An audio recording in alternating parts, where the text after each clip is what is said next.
वचनामृत क्रमांक 5 बुध वचन वाक्य 96 वाक्य तेमा कृपालदेवे लख्યું ધ્યાન દશા ઉપર લક્ષ્ય રાખો છો તે કરતાં આત્મ સ્વરૂપ ઉપર લક્ષ્ય આપશો તો ઉપશમ ભાવ સહજથી થશે અને સમસ્ત આત્માઓને એક દ્રષ્ટિએ જોશો, એક ચિત્તથી અનુભવ થશે તો તમને ઈચ્છા અંદરથી અમર થશે. એ અનુભવ સિદ્ધ વચન છે. કૃપાલદેવે આમાં આટલું લાંબુ લખ્યું કે ધ્યાન દશા ઉપર લક્ષ્ય રાખો છો તે કરતાં આત્મ સ્વરૂપ ઉપર લક્ષ્ય આપો. ધ્યાન કરું કે યોગ સાધના કરું કે જપ કરું કે તપ કરું એ બધા પોતાના વિકલ્પો મૂકી દઈ અને જ્ઞાની પુરુષે જેમ આત્મા તત્વ ચિંતન કરવાનું કહ્યું તેમ કરો. કૃપાલે કે કોનું ધ્યાન કરશો? તમે આત્મા તો જાણ્યો નથી, પછી કલ્પનાઓ થશે. આત્મધ્યાન ન થાય. આત્મા જાણ્યા વગર આત્માનું ધ્યાન કેવી રીતે થાય? અજ્ઞાનીનું ધ્યાન કેવું? જેમ એક ગુરુ જ્ઞાની હતા, તે જેને દીક્ષા આપે 6 મહિને જ્ઞાન થઈ જાય. એક શિષ્ય એવો આવ્યો 6 મહિના ઉપર થઈ ગયા, હજુ જ્ઞાન થાય નહીં. એટલે ભાઈ કે તને શું વિચાર કરે છે તું? કેમ કંઈ પ્રાપ્તિ થતી નથી? તો કે ગુરુદેવ, હું જ્યારે ઘરથી અહીંયા આવ્યો તમારી પાસે તે દીક્ષા લેવા, ત્યારે મારે એક પાડી હતી. મને આખો દિવસ એના જ વિચાર આવ્યા કરે છે કે મોટી થઈ હશે, એને ખાવાનું કોણ આપતું હશે. મને તો એ જ વિચારો આવ્યા કરે. ત્યારે ગુરુએ શું કહ્યું કે જા એકાંતમાં બેસી એનું ધ્યાન જે કરવું કરી લે. આખો દિવસ એના શું વિચાર કરવા હજુ કરવા જા કર. હવે એને તો એ પાડીના વિચારમાં એવો ચડ્યો કે વિચાર કરતાં કરતાં એને પોતાને જ એવું થઈ ગયું કે હું જ પાડી છું. હવે મોટી થઈ ગઈ, મારે શિંગડા ફૂટી ગયા. અને પછી ગુરુએ કહ્યું બહાર આવ. તો કે મહારાજ બહાર કેવી રીતે આવું? મારા તો શિંગડા બહુ મોટા થઈ ગયા, એટલે દરવાજાથી હું અંદર પ્રવેશી શકું નહીં, એ શિંગડા અડે. એમ આ જીવ પાડીનું ધ્યાન કરતાં પાડીરૂપ થઈ ગયો. એટલે કૃપાલે કે પહાડ જેવું પેલું ધ્યાન કરે પૂછડું એનું, તો એવું ચિંતન કરતા એમ ભાસે. કેમ કે અજ્ઞાન અવસ્થાના ધ્યાનમાં કોઈ દિવસે એને આત્માનું સ્વરૂપ ઓળખાય નહીં. કેમ કે ધ્યાનની પ્રક્રિયા જેને જાણી નથી, એટલે આત્મા જાણ્યા વગર ધ્યાન કેવી રીતે થઈ શકે? એટલે કૃપાલદેવ કહે ધ્યાન દશા ઉપર લક્ષ્ય રાખો છો. આજે એવા વિપસના ધ્યાન કરે કોઈ શ્વાસનું, ઠીક છે, એને શાંતિ મળે, બીજા વિકલ્પ ભૂલાય એટલે શાંતિ તો મળે, પણ એ અંદરની વાસનાઓ નહીં જાય. એ તો કૂતરાની પૂંછડી મૂડીમાં નાખી રાખે ત્યાં સુધી સીધી, અને બહાર કાઢો તો પાછી વાંકીની વાંકી. તેમ ધ્યાન કરીએ ત્યાં સુધી એ વિપસના, ત્યાં સુધી શાંતિ વડે શ્વાસ ઉપર ધ્યાન કરીએ, પણ એ છૂટી ગયું, પાછા હતા તેવાના તેવા. વિષય કસાયની વૃત્તિઓ નહીં જાય. અથવા કોઈ વળી ધ્યાન કક્ષ બનાવે કે ભાઈ એ રૂમમાં બેસીને તમે ધ્યાન કરો. જ્યારે કૃપાલદેવે કહ્યું કે વિચારરૂપ ધ્યાન કરો, સૌસદ વિચાર ધ્યાન, સત્પુરુષના વચનોનો વિચાર કરો. તમારા માટે તો એ જ પહેલું ધ્યાન છે. એકાગ્ર ચિત્ત થઈ અને સત્પુરુષના વચનનો વિચાર કરવો, એ રૂપ ધ્યાન કરો તો એ આત્મધ્યાન આગળ જતાં આવશે. વસ્તુ વિચારત ધ્યાવતે મન પામે વિશ્રામ. વસ્તુનો વિચાર, આત્મ સ્વરૂપનો વિચાર કરતાં કરતાં મન વિશ્રામ પામશે, વસ્તુનું સ્વરૂપ સમજાશે. ત્યારે રસ સ્વાદત સુખ ઉપજે, અનુભવ યાકો નામ. ઘણા એના આવા આશ્રમોમાં ધ્યાનના કક્ષ રાખે. ભાઈ હવે થોડી વાર ધ્યાન કરો, અથવા બીજા કરાવે. ત્યારે કૃપાલ કે ધ્યાન દશા ઉપર લક્ષ્ય રાખો છો તે કરતાં આત્મા સ્વરૂપ ઉપર લક્ષ્ય આપશો કૃપાલદેવ એ વિશે 466મા પત્રમાં કહ્યું કે જીવ પોતાની કલ્પનાથી કલ્પે કે ધ્યાનથી કલ્યાણ થાય કે સમાધિથી કે યોગથી કે આવા પ્રકારથી પણ તેથી જીવનું કંઈ કલ્યાણ થાય નહીં. કલ્યાણ થવું જ્ઞાની પુરુષના લક્ષ્યમાં હોય છે અને તે પરમ સત્સંગે સમજી શકાય છે. માટે તેવા વિકલ્પ કરવા મૂકી દેવા. જીવ પોતાની કલ્પનાથી કલ્પે, પોતાની કલ્પનાથી કે આ રીતે હું ધ્યાન કરું તો મારું કલ્યાણ થઈ જશે. અથવા બાહુબલીએ ધ્યાન કર્યું, એ તો હવે કેટલી ઊંચી દશા પામેલા. સંજ્વલન કશાય માત્ર હતા, જેને પાણીમાં લીટી સમાન 12 મહિના ધ્યાન કર્યું છતાં કોરાના કોરા રહી ગયા. ભગવાન ઋષભદેવે બ્રાહ્મી સુંદરીને મોકલી ને વીરા મારા ગજ થકી ઉતરો. ત્યારે એમને ભાનમાં આવ્યું કે હું ક્યાં હાથી ઉપર બેઠો, કે ઓ માન ઉપર હાથી. હવે આવા સૂક્ષ્મ દોષો પણ અટકીને કેવલનાને રોકી લે તો આપણા જેવા અનંત કશાયથી ભરેલા અનંતાનું મંદિર એ ધ્યાનથી શું કાઢવાના હતા. અર્થાત ક્યાંથી દ્રષ્ટિ ખુલે. એટલે કૃપાલ કે પોતાની કલ્પનાથી કલ્પે કે ધ્યાનથી કલ્યાણ થાય કે સમાધિથી સમાધિ લગાવું. પણ આત્મ સ્વરૂપની સ્વસ્થતાને શ્રી તીર્થંકર સમાધિ કહે તો આત્મા તો હજુ સ્વરૂપમાં સ્થિત થયો જ નથી, તો શાની સમાધિ લગાવે. અથવા ધ્યાનથી કલ્યાણ થાય કે સમાધિ કે યોગથી અષ્ટાંગ યોગ સાધુ ધ્યાન ધારણા, પણ એ પણ ગુરુ વગર કોઈ કાળે એનો નીચોડ નહીં આવે. કે યોગથી કે આવા પ્રકારથી આવા પ્રકાર એટલે જપ કરું, 9 લાખ જપ કરી દઉં, કે તપ કરું, ધ્યાન કરું.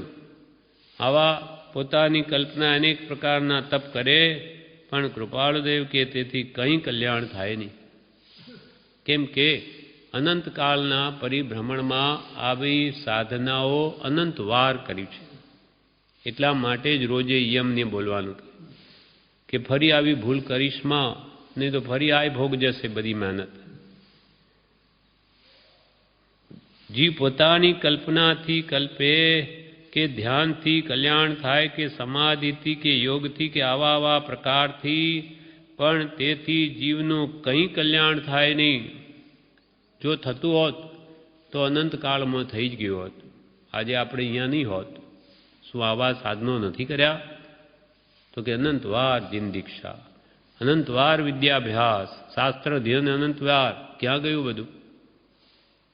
બધું સ્વચ્છંદે કર્યું, કા કુગુરુ આશ્રય કર્યું, માટે બધું ભોગ થયું.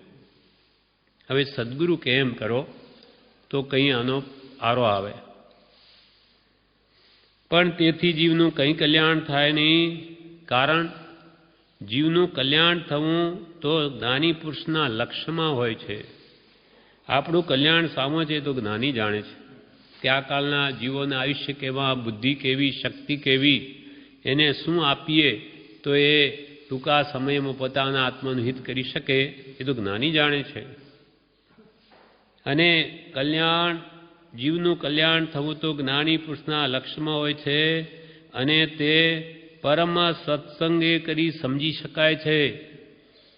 એટલે મોટા પુરુષના સંગમાં નિવાસ, તેને અમે પરમ સત્સંગ કહીએ છીએ. કૃપાલ કે મોટા જ્ઞાની પુરુષના સંગમાં નિવાસ હોય તેને કૃપાલ કે એને પરમ સત્સંગ કહીએ છીએ.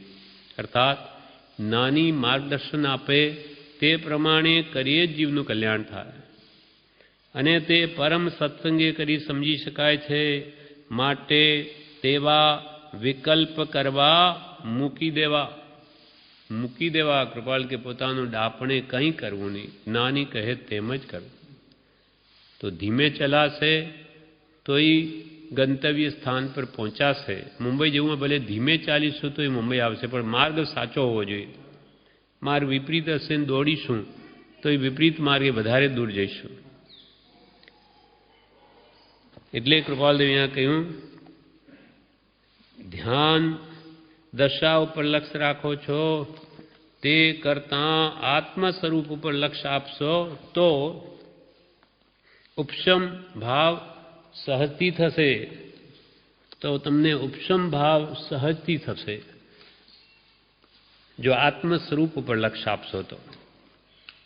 ધ્યાન કરતાં જે જ્ઞાની જે આત્મ સ્વરૂપ, જેમ કે આપણને કૃપાલદેવે કહ્યું સહજાત્મ સ્વરૂપ આ તારું સ્વરૂપ છે, એને નિરંતર સ્મરણમાં રાખ. એટલે એનું નામ જ સ્મરણ મંત્ર આપી દીધું કે જેનું કદી વિસ્મરણ ન કરવું, હંમેશા સ્મૃતિમાં રાખવું.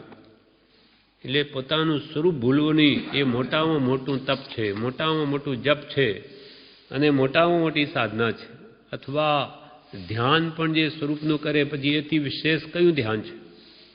શુદ્ધ સહજાત્મ સ્વરૂપ જે સિદ્ધ સ્વરૂપ છે એમાં બધા જ ધ્યાન આવી ગયા, પણ એ ધ્યાન કરવું નથી નાની કહે તેમ, અને બીજી પોતાની મતિ કલ્પનાએ ધ્યાન કરવા છે. તેમાં કાંઈ વળે નહીં, કેમ કે માર્ગનું જ એને ભાન નથી. દિશા મૂળ થયેલો છે એ કોઈ કાળે મુક્તિ ન પામે.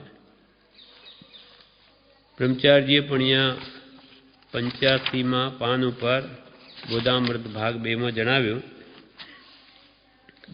પત્રાંક 100ના વિવેચનમાં કે છે ધ્યાન, જપ, તપ, ક્રિયા એ સર્વ કરતાં નાનીના વચનોનો વિચાર કરવો એ વધારે હિતકારી છે એમ લાગે તેવું કરવું. કે અનંત કાળમાં ઘણે ધ્યાન કર્યા, જપ તપ કર્યા, બસ સાધન બાર અનંત કિયો. હવે કે જે સર્વ કરતાં ધ્યાન, જપ, તપ, ક્રિયા એ સર્વ કરતાં જ્ઞાનીના વચનોનો વિચાર કરવો. જ્ઞાનીએ શું કહ્યું, એમનો શું ઉપદેશ છે એ વાંચો, એટલે કે સમ્યક જ્ઞાન મેળવો. અને પછી સમ્યક દર્શન એટલે સમ્યક શ્રદ્ધાન કરો, એ વાતને માનો નાની કહેતે. પછી સમ્યક ચારિત્ર તે પ્રમાણે વર્તો. આ મૂળ માર્ગ એ જ મૂળ માર્ગ છે, જે મૂળ માર્ગમાં આ જ વાત કરી, સમ્યક જ્ઞાન દર્શન ચારિત્ર. અને એ પ્રમાણે વર્તો તો તમારી મુક્તિ નિશ્ચિત છે. એમ એ ધ્યાન, જપ, તપ, ક્રિયા એ બધું કરીને કાર્ય તો એ જ કરવાનું છે. ગમે તે જપ, તપ, ક્રિયા કે શાસ્ત્ર અધ્યયન કરીને પણ એક જ કાર્યની સિદ્ધિ કરવી છે, તે એ કે જગતની વિસ્મૃતિ કરવી અને સતના ચરણમાં રહેવું. સત્પુરુષે જે કહ્યું તે પ્રમાણે વર્તું એની આજ્ઞામાં, એ બધું જપ તપ કરીને પણ આ કરવું છે. નિવૃત્તિ લઈ અને જ્ઞાની કહે તેમ સ્વરૂપનું ધ્યાન કરવું છે. ને પ્રભુશ્રી કહે સ્વરૂપ ભક્તિમાં તન્મય રહો. આપણી બધી ભક્તિઓ છે તે સ્વરૂપ પ્રાપ્તિ માટે છે. આ કંઈ સાંડ ભક્તિ નથી કે હાર્મોનિયમ કે તબલ, આ તંબુરા કે જે તાલ વગાડી આનંદ માનીએ. એ સ્વરૂપ લક્ષ્ય આત્મચિંતનમય છે બધું. આત્મસિદ્ધિ હો કે બીજી ભક્તિઓ પણ તાત્વિક ભક્તિ છે. એટલે ધ્યાન, જપ, તપ, ક્રિયા એ સર્વ કરતા નાનીના વચનોનો વિચાર કરવો એ વધારે હિતકારી છે એ એમ લાગે તેવું કરવું છે. એટલે પ્રથમ જ્ઞાનને પછી ક્રિયાશ્રી સિદ્ધાંતે ભાગ્યું. પહેલાં તો સમજો, સમજ્યા વગર શું ક્રિયા કરશો, સમજ્યા વગર કોનું ધ્યાન કરશો. લોક સંજ્ઞા, શાસ્ત્ર સંજ્ઞા પર વૃત્તિ ન જાય. નાનીએ કહ્યું તે જ મારે માનવું છે એવો નિશ્ચય કરવો. કે લોકો તો બધી ક્રિયામાં ધર્મ બતાવે, તપમાં ધર્મ બતાવે, તો કે લોક સંજ્ઞા પર ન જવું. નાની કહે તેમ કરવું. અજ્ઞાનીઓ કહે તેમ ન કરવું. ભલે બાહે સાધુ વેશ હોય પણ આત્મજ્ઞાન છે નથી, તો એની આજ્ઞા પ્રમાણે કરવાયું નથી. લોક સંજ્ઞા, શાસ્ત્ર સંજ્ઞામાં વૃત્તિ ન જાય. નાનીએ કહ્યું તે જ મારે માનવું છે એવો નિશ્ચય કરવો, નક્કી કરવું. નાનીના એક એક વચનને બહુ વિચારવાથી મોક્ષ થાય એવું છે. નાની આત્મા અનુભવી પુરુષોની વાણી તે આત્માને સોંસરી ઉતરી જાય, અનુભવની વાણી છે. નાનીના એક એક વચનને બહુ વિચારવાથી મોક્ષ થાય એવું છે. ઉપશમ, વિવેક, સંવર એ જ્ઞાનીના વચન વિચારતા ચિલાતી પુત્રનો મોક્ષ થયો. 3 શબ્દ જ આપ્યા હતા. કશાયનું ઉપશમન કરો, કે જળ ચેતનનો વિવેક કરો અને વિભાવમાં આત્મા જવા ન દઈ સ્વભાવમાં રાખો અને સંવર કરો, તો એ મુક્તિ થઈ ગઈ. એટલે આ વચનોના ભાવ વિચારીને જીવનો પરિણામ આવે તો મુક્તિ થઈ જાય, અને આ જીવ સ્વચ્છંદે ગમે એટલું કરે કાંઈ ન વળે. એમ પ્રભુશ્રીજીએ પણ આ ભાવમાં કહ્યું છે. 425 પેજ ઉપર ઉપદેશામૃતમાં જણાવે છે, પ્રભુશ્રીજીએ કહ્યું કે ધર્મ ધ્યાનની પૃથ્વી આદિ 5 ધારણાઓ વંચાતા ધર્મ ધ્યાન સંબંધી, કે આ કલ્પનાઓ ચિત્તને એકાગ્ર કરવા કઈ છે.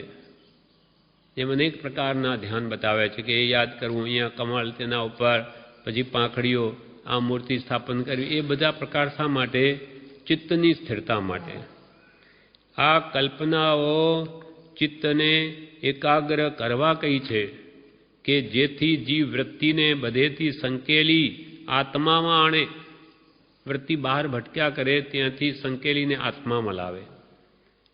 પરંતુ ધ્યાન થવા તો ગુરુગમ જોઈએ. કે ધ્યાન એમને એમ નહીં થાય, એમાં તો ગુરુગમ જોઈએ, ગુરુની સમજ જોઈએ. અને ગુરુગમ ક્યારે આપે? યોગ્યતા વગર જ્ઞાની ના આપે. પરંતુ ધ્યાન થવા તો ગુરુગમ જોઈએ. કૂંચી વગર તાળું ન ખુલે. તાળું ભલે નાનું હોય પણ કૂંચી વગર ન ખુલે. કૂંચી વગર તાળું ન ખુલે. કૃપાળુ દેવે ગુરુ આજ્ઞા પૂર્વક વિચાર ધ્યાન કરવા કહ્યું છે. પ્રભુ કે કૃપાળુ દેવે શું કહ્યું ધ્યાન વિશે? તો કે ગુરુ આજ્ઞા સહિત, એટલે જ્ઞાનીના વચનોના આધારે વિચાર કરવો, અને એ જ વિચારરૂપ ધ્યાન. નવ તત્વ, નવ પદાર્થ કે 7 તત્વો કે 6 દ્રવ્ય કે 6 પદ, એ બધા તત્વોનો વિચાર ગુરુ કહે તેમ સદગુરુ દ્વારા એણે જે વસ્તુનું સ્વરૂપ જેમ કહ્યું હોય તે આધારે જ વિચારવું. કૃપાળુ દેવે ગુરુ આજ્ઞા પૂર્વક વિચાર ધ્યાન કરવા કહ્યું છે. વિચાર રૂપ ધ્યાન. આત્મભ્રાંતિ સમરોગની સદગુરુ વૈદ્ય સુજાણ, અને ગુરુ આજ્ઞા સમ પથ્યની અને ઔષધ વિચાર ધ્યાન. વિચારરૂપ ધ્યાન આ જે આત્મભ્રાંતિને દૂર કરવાની દવા છે, ઔષધ છે. પછી પ્રભુ કે મુખ્ય શું કરવું છે વિચાર ધ્યાન કરીને? પણ તો કે મુખ્ય વાત સત અને શીલ પાળી શ્રદ્ધા દ્રઢ કરવી. ધ્યાન કરવું, પહેલા આત્માની શ્રદ્ધા છે, એનું ઠેકાણું નથી, અને ધ્યાન કરવા જાય. મુખ્ય વાત સત અને શીલ, આ સદાચાર પાળી આત્માના લક્ષ્ય, આત્મા આદિ 6 પદની કે 7 તત્વોની પહેલા શ્રદ્ધા કરવી.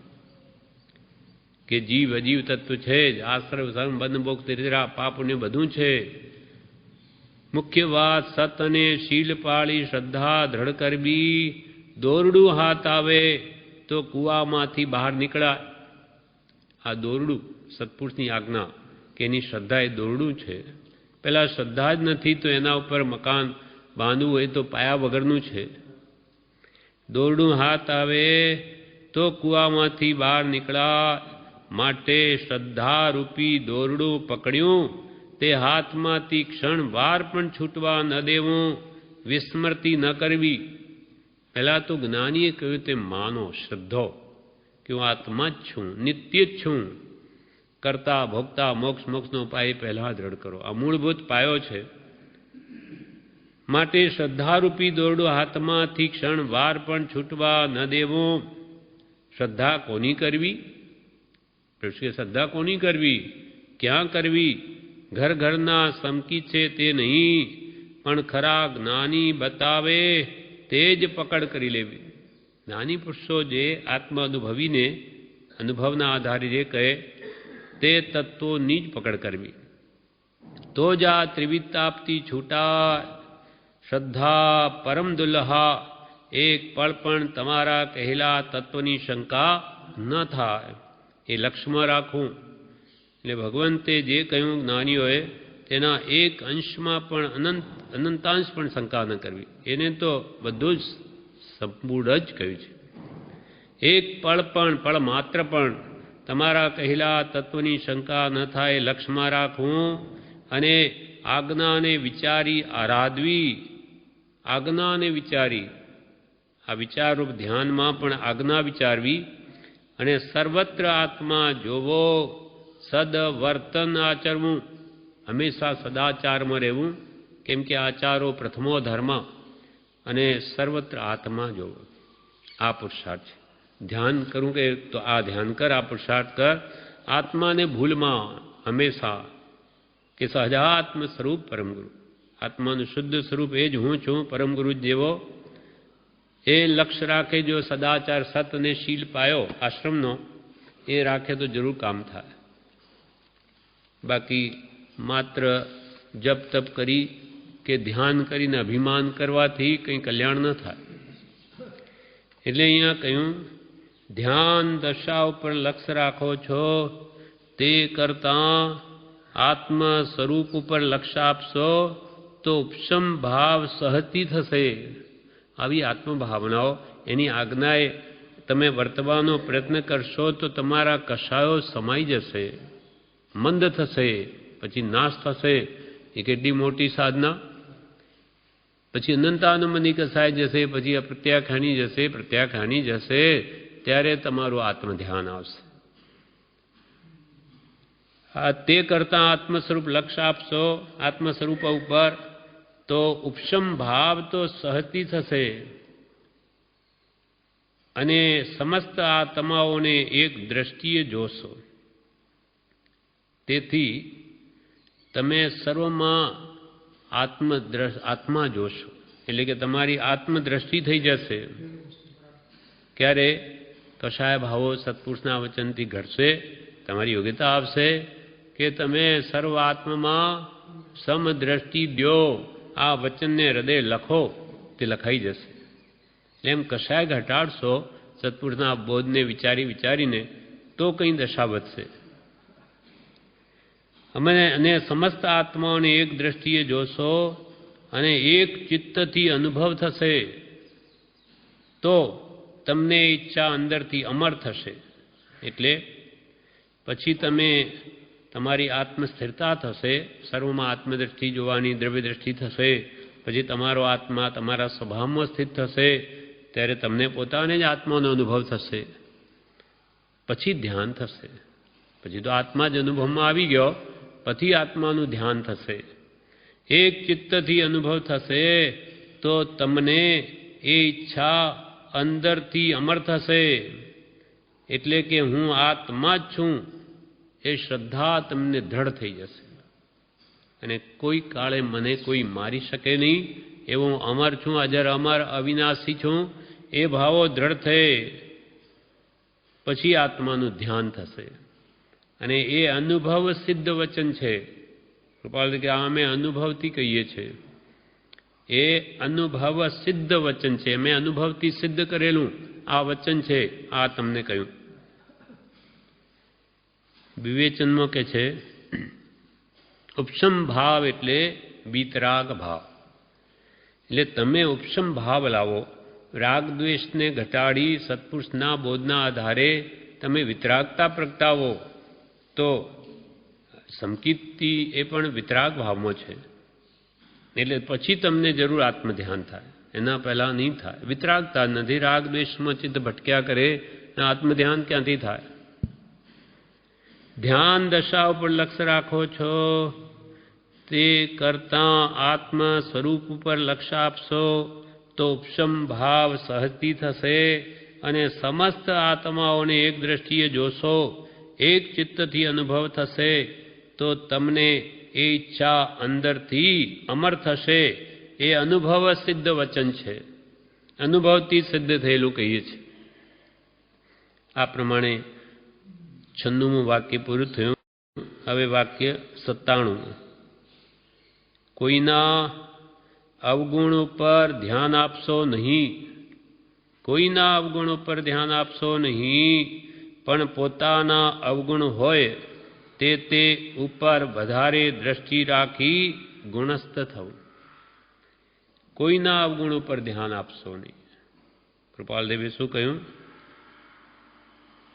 जगत जीव है कर्माधीना चरिज कछु न लीना।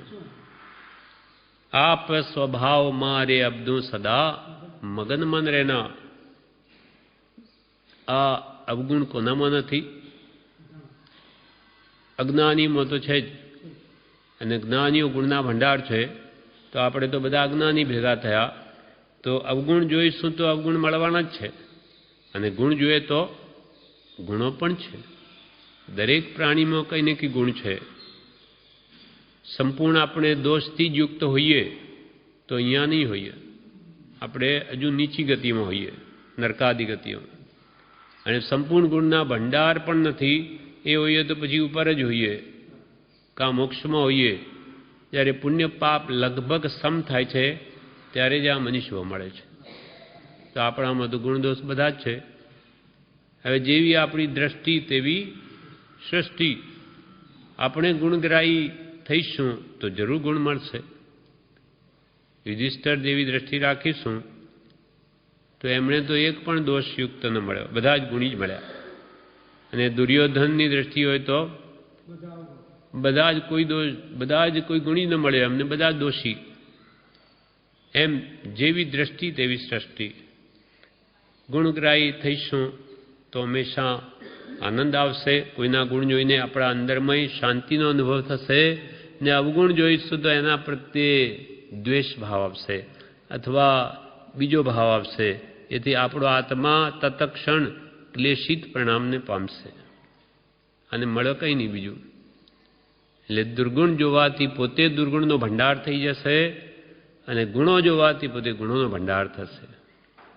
એટલે કૃપાલદેવ કહે, કોઈના અવગુણ ઉપર ધ્યાન આપશો નહીં, કોઈના પણ અવગુણ જોશો જ નહીં. કેમ કે નહીં તો બધા તારામાં આવી જશે. તું એમને સુધારી ન શકે કે આ તો બહુ ક્રોધી છે, કે આ તો બહુ માનનો જાણે અહંકારનું પૂતળું છે. એમ કહેવાથી સામાનો અહંકાર જાય નહીં, કે એનો ક્રોધ પણ જાય નહીં, પણ તું એનો અહંકારનું પૂતળું બની જઈશ. કેમ કે બીજાનો કોઈ દોષ કોણ જુએ? પોતાને મોટો માનતો હોય. એટલે કે મારામાં તો બધા ગુણો જ છે, તે જ બીજામાં દોષ જુએ. હું જ દોષી છું તો એ બીજાના દોષ ન જુએ કે હું શું બીજાનું જોઉં? અહીંયા તો મુંય મોઢું બતાવવા લાયક નથી. બીજામાં શું જોઉં? અહીંયા હું જ પહેલાં આપણે રોજે બોલીએ છીએ કે હું તો દોષ અનંતનું ભાજન છું કરુણાલ. હે ભગવાન, મારામાં તો અનંત દોષ ભરેલા છે. ખાલી બોલીએ જ છે. જો આ જીવ જોતો હોય તો ખ્યાલમાં આવે કંઈક, પણ આ જીવ જુએ તો ને. પણ જોવાની દ્રષ્ટિ બીજામાં છે. એટલે કૃપાલ કે બીજાનું ભૂલી જઈ તું તારા દોષ જો, તો લક્ષમાં આવે તો કોઈ કાળે નીકળે તો તું શુદ્ધ થાય. તારો મેલ ધ્યાનમાં આવે તો એને તું કાઢે તો તારી શુદ્ધતા પ્રગટ થાય. એટલે કોઈના અવગુણો પર ધ્યાન આપશો નહીં, પણ પોતાના અવગુણ હોય તે ઉપર વધારે દ્રષ્ટિ રાખી ગુણસ્થ થવું. પોતાના જે અવગુણ હોય જુએ શોધે તો મળી આવે, તો તે ઉપર વધારે દ્રષ્ટિ રાખી ગુણસ્થ થવું. એટલે ગુણોમાં સ્થિત થવું, દોષો જોઈને ગુણ પ્રાપ્ત કરવા. દત્તાત્રેય વૈષ્ણવમાં હતા, એ જ્યાં જ્યાંથી ગુણ લે અને ગુરુ બનાવે. એમ 18 ગુરુ કર્યા. જ્યાં જ્યાં ગુણ જુએ તે મારા ગુરુ એમ કરીને એનો ગુણ લે. એમ જ્યાં ગુણગ્રાહી દ્રષ્ટિ હશે તે જરૂર અવશ્ય ગુણનો ભંડાર બની જશે. એટલે કૃપાલદેવે એક પત્રમાં કહ્યું છે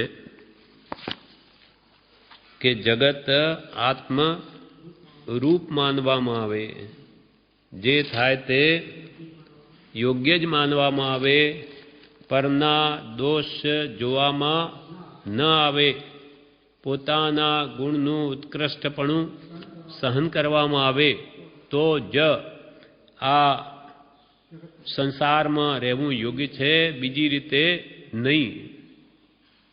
જગત આત્મરૂપ માનવામાં આવે. એટલે બધા મારા જેવા આત્મા છે. મારામાં જે છે તે બધામાં જ છે. હું મને ગુણી માનતો તો બધામાં ગુણ છે, અને હું દોષી છું જ તો બધામાં દોષ છે, તો પછી જોવાનું ક્યાં રહ્યું? તું પણ દોષી જ છે.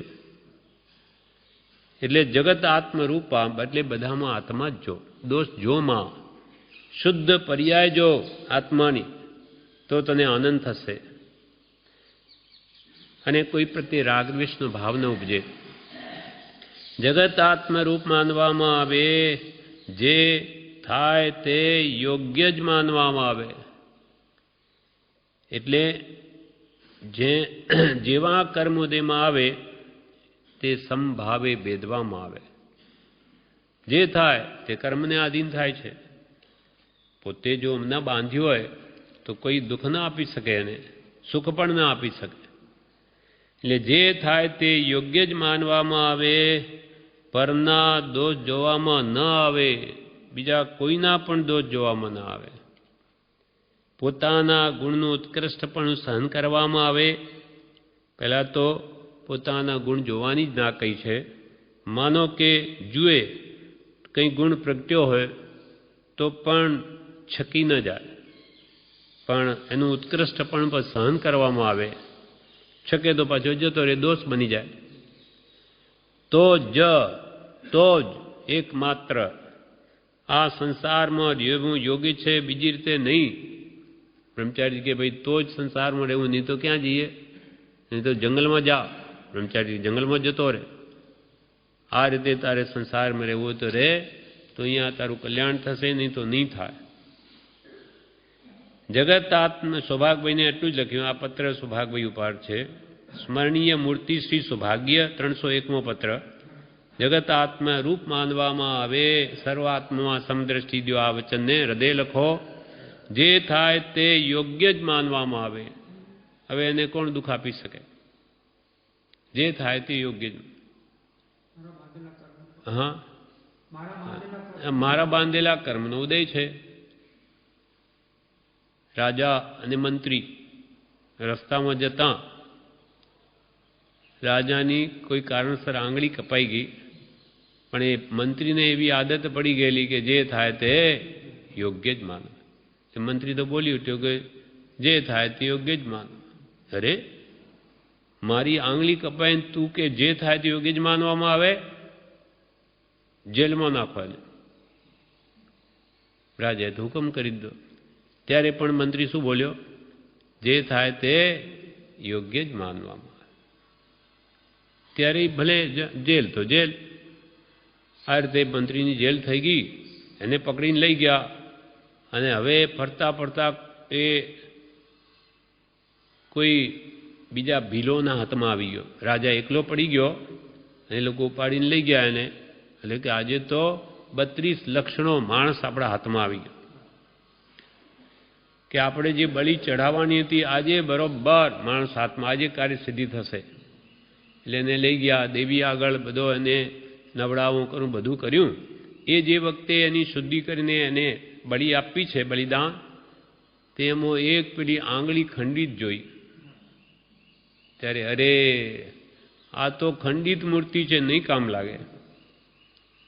32 લક્ષણમાં આ ખંડિત થયું એટલે એને છોડી દીધો. એટલે એને થયું કે ઓહો, મંત્રીએ કીધેલું જે થાય તે યોગ્ય જ માનવામાં આવે, એ બિલકુલ બરોબર એને કહ્યું. એટલે પાછો એને ત્યાં જઈને છોડાવે છે. પછી મંત્રી એને માફી માગે કે મેં તને આ દુઃખ આપ્યું, બહુ ખોટું કર્યું, પણ મેં તને જ્યારે જેલની સજા કરી ત્યારે તું એમ બોલ્યો કે જે થાય તે યોગ્ય જ માનવામાં આવે. એનું શું સમજવું? એનું કેવી રીતે સમજવું? તો કે મહારાજ, જો હું તમારી સાથે હોત અને પેલા પકડી ગયા હોત તો તમે તો છૂટી જાત, આંગળી કપાયેલી, પણ મારો મરો થઈ જાત, મારું બલિદાન થઈ જાત.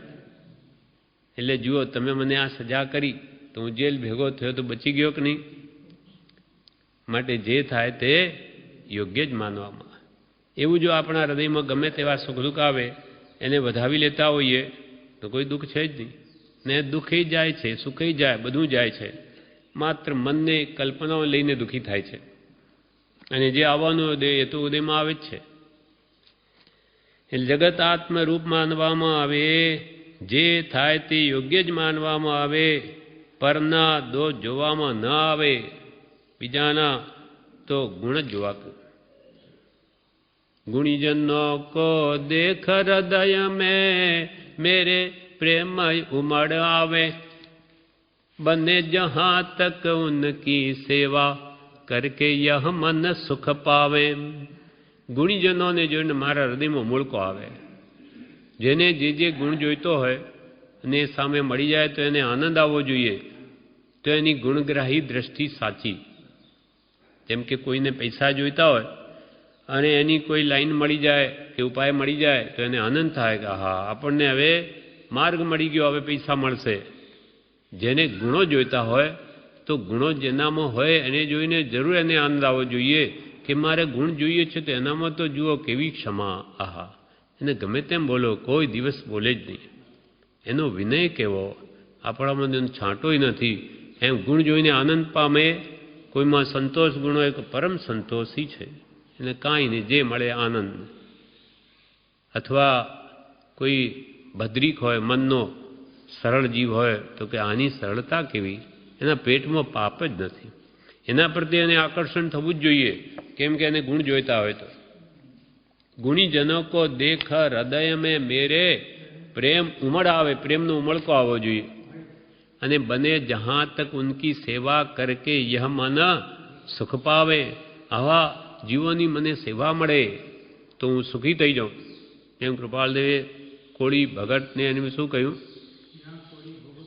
ભોજા ભગતની, હા, એમની સેવા અમને મળે એ છે. હવે આવા પુરુષોની એ ગુણ જોયા એટલે એમની સેવા મળે તો અમને આનંદ થાય, ભાગ્યશાળી માને. એમ પોતાના પરના દોષ જોવામાં ના આવે, પોતાના ગુણનું ઉત્કૃષ્ટપણું સહન કરવામાં આવે તો જ આ સંસારમાં રહેવું યોગ્ય છે, બીજી રીતે નહીં. એટલે કૃપાલદેવે અહીંયા કહ્યું, ધ્યાન દશા ઉપર લક્ષ આપો છો તે કરતા નહીં. 97 વાક્ય, કોઈના અવગુણ તરફ ધ્યાન આપશો નહીં, પણ પોતાના અવગુણ હોય તે ઉપર વધારે દ્રષ્ટિ રાખી ગુણસ્થ થવું.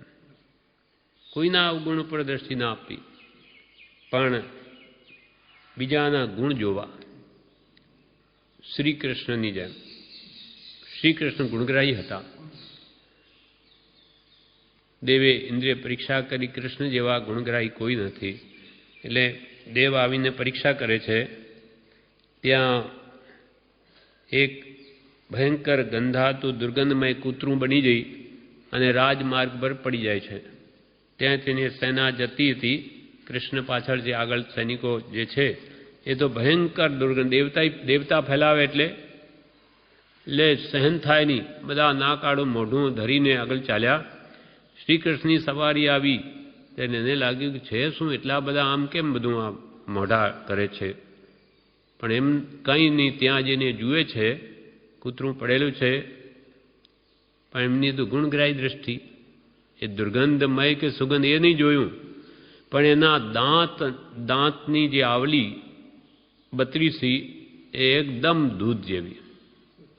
એ એમાં બતાવ્યું એણે કે એની દ્રષ્ટિ ક્યાં જાય છે.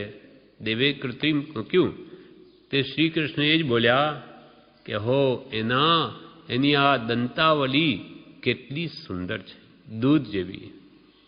એમને કહ્યું કે આ ગંધાતું છે એ દ્રષ્ટિ ન કરી, ગુણ જ જોયા. એમ કૃપાલ કે જેના જ્યાં જ્યાં ગુણ હોય તે ગુણ તરફ દ્રષ્ટિ કરો તો તમારામાં પણ તે બધા ગુણ આવશે. ફરી કૃપાલ દે 376 પાન ઉપર કે છે,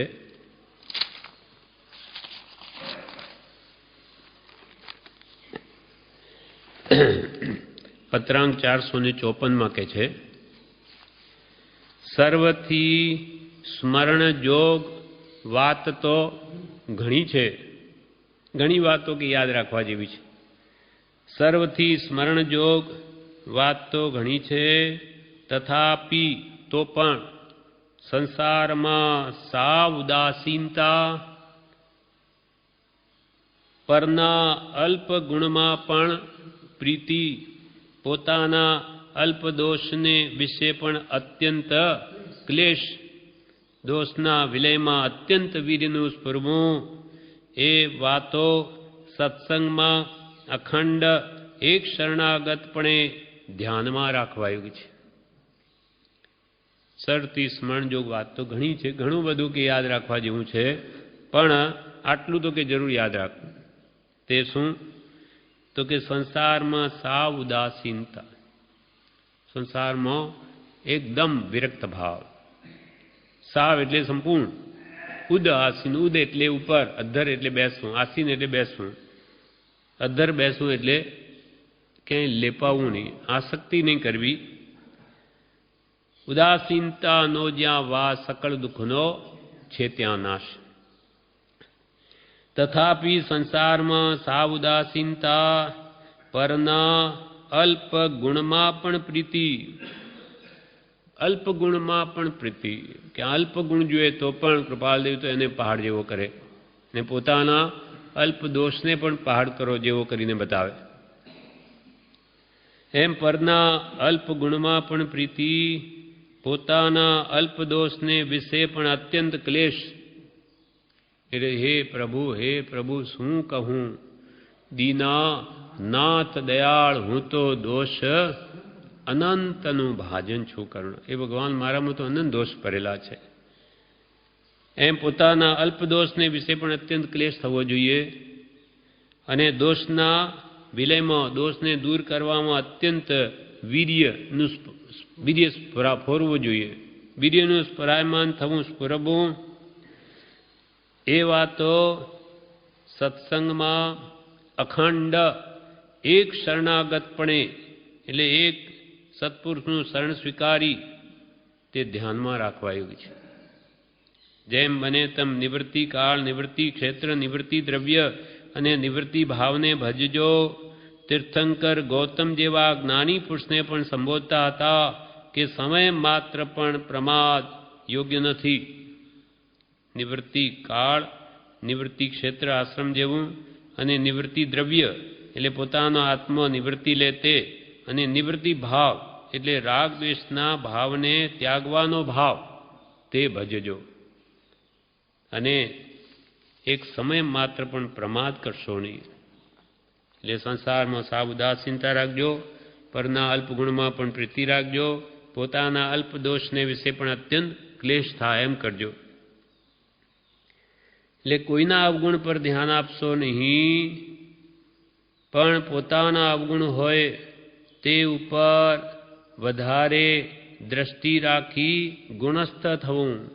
પોતાના દોષો જોઈ અને ગુણો પ્રગટાવવાનો પ્રયત્ન કરી અને ગુણસ્થ થવું એટલે એ ગુણોમાં સ્થિત થવું, અર્થાત ગુણોને પ્રાપ્ત કરવા.